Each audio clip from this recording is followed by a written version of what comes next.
হাসিনা সরকার তখন ছিল, আমরা 2 মাস 10 দিন আমরা জেল খেটেছি। জামাত অবশ্যই ভালো, কেন অনেক অনেক দলের ভিতরে মেয়েদের যে সম্মান, যে পর্দা, যেগুলো অন্য অন্য দলের ভিতরে কিন্তু এইরকম নেই।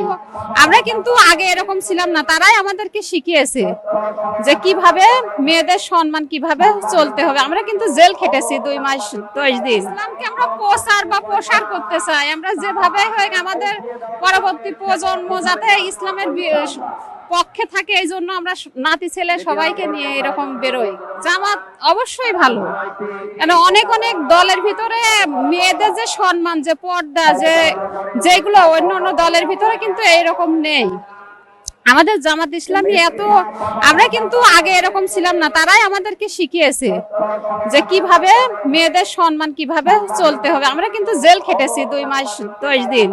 আমরা কোরআনে আমাদের সূরা ইয়াসিন সূরা আমরা মুখস্থ করা এক জায়গায় তো হয় না, আমাদের সংসার আছে, এটা আমাদের পড়া ছিল। আমরা এই পড়াটা দিতে গিয়েছিলাম, এজন্য আমাদের 26 জনকে ধরেছিল করোনার ভিতরে। হাসিনা সরকার তখন ছিল, আমরা 2 মাস 10 দিন আমরা জেল খেটেছি। তারপরেও আমাদের সম্মান কমেনি, কিন্তু জেলখানায় আমাদের অনেক